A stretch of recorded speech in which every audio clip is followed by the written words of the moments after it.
Chapter 10. Masterstroke. The heat struck like a blow lamp, so sharp and sudden that she gasped. She'd had sunstroke once, up on the downs when she'd gone without a bonnet, and this was like that. The world around her was in worrying shades of dull green, yellow, and purple without shadows. The air was so full of heat that she felt she could squeeze smoke out of it. She was in reeds. They looked like, much taller than her, with sunflowers growing in them, except the sunflowers were white, because they weren't in fact sunflowers at all. They were daisies. She knew it. She'd stared at them dozens of times, in that strange picture in the fairy tales. They were daisies, and these weren't giant reeds around her, they were blades of grass, and she was very, very small. She was in the weird picture. The picture was the dream. Or the dream was the picture. Which way round didn't matter, because she was right in the middle of it. If you fell off a cliff, it wouldn't matter if the ground was rushing up or you were rushing down. You were in trouble either way. Somewhere in the distance, there was a loud crack and a ragged cheer. Someone clapped and said, in a sleepy sort of voice, "Well done, good man. Very well done." With some effort, Tiffany pushed her way between the blades of grass. On a flat rock, a man was cracking nuts, half as big as he was, with a two-handed hammer. He was being watched by a crowd of people. Tiffany used the word people because she couldn't think of anything else that was suitable, but it was stretching the word a bit to make it fit all the people. They were different sizes for one thing. Some of the men were taller than her, even if you allowed for the fact that everyone was shorter than the grass. But others were tiny. Some of them had faces that you wouldn't look at twice. Others had faces that no one would want to look at even once. This is a dream after all, Tiffany told herself. It doesn't have to make sense or be nice. It's a dream, not a daydream. People who say things like, "May all your dreams come true," should try living in one for 5 minutes. She stepped out into the bright, stiflingly hot clearing just as the man raised his hammer again and said, "Excuse me." "Yes," he said. "Is there a queen around here?" said Tiffany. The man wiped his forehead and nodded towards the other side of the clearing. "Her Majesty has gone to her bower," he said. "That being a nook or resting place," said Tiffany. The man nodded and said, "Correct again, Miss Tiffany." "Don't ask how he knows your name," Tiffany told herself. "Thank you," she said, and because she had been brought up to be polite, she added, "Best of luck with the nut cracking." "This one's the toughest yet," said the man. Tiffany walked off, trying to look as if this collection of strange, nearly people was just another crowd. Probably the scariest ones were the big women, 2 of them. Big women were valued on the chalk. Farmers liked big wives. Farm work was hard, and there was no call for a wife who couldn't carry a couple of piglets or a bale of hay. But these 2 could have carried a horse each. They stared haughtily at her as she walked past. They had tiny, stupid little wings on their backs. "Nice day for watching nuts being cracked," said Tiffany cheerfully as she went past. Their huge, pale faces wrinkled as if they were trying to work out what she was. Sitting down near them, watching the nutcracker with an expression of concern, was a little man with a large head, a fringe of white beard and pointy ears.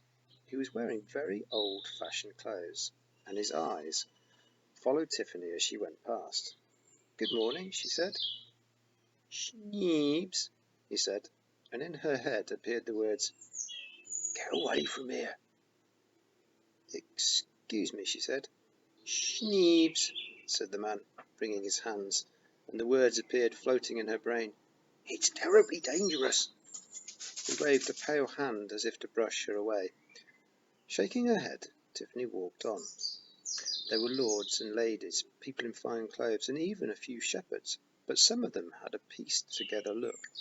They looked, in fact, like a picture book back in her bedroom. It was made of thick card, worn raggedy-edged by generations of aching children.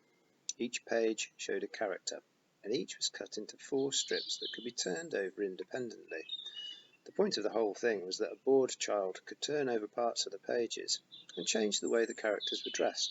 You could end up with a soldier's head on a baker's chest wearing a maid's dress and a farmer's big boots. Tiffany had never been bored enough. She considered that even things that spend their whole lives hanging from the underside of branches would never be bored enough to spend more than 5 seconds with that book.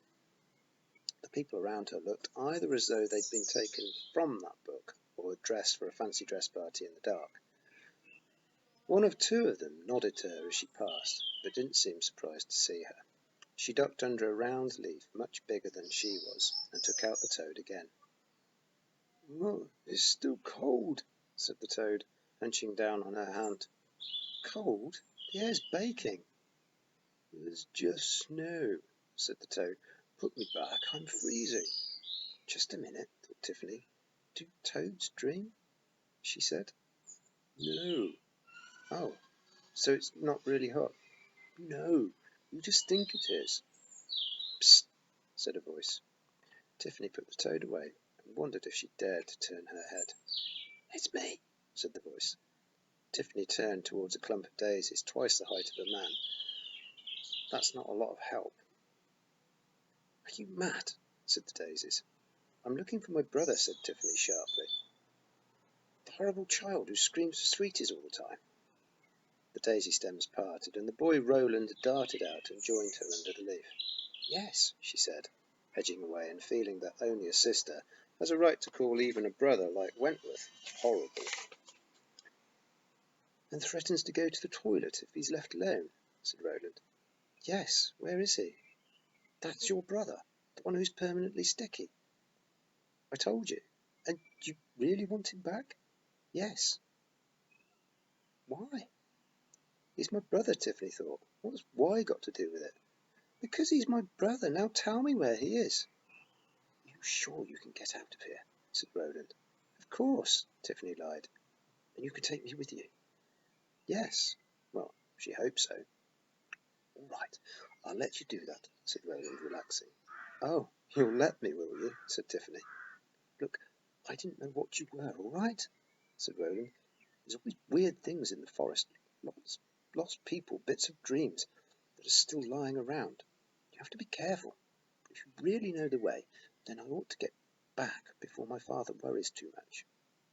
Tiffany felt the second thoughts starting. They said, "Don't change your expression. Just check." "How long have you been here?" she asked carefully. "Exactly." "Well, the light doesn't really change much," said the boy. "Feels like I've been here, hours, maybe a day." Tiffany tried hard not to let her face give anything away, but it didn't work. Roland's eyes narrowed. "I haven't I?" he said. Why do you ask?" said Tiffany desperately.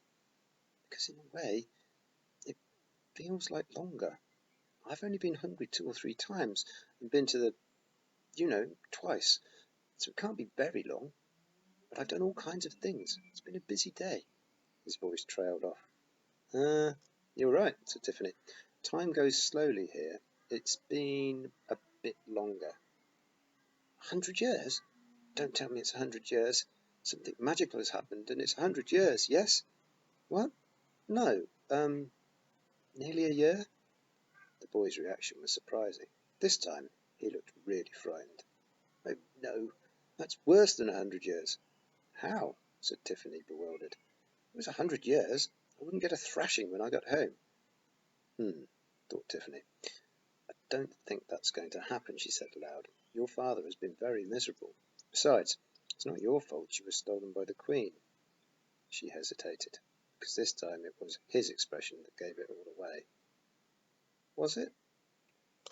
"Well, there was this fine lady on a horse, with bells all over its harness, and she galloped past me when I was out hunting, and she was laughing, so of course I spurred my horse and chased after her, and—" He fell silent.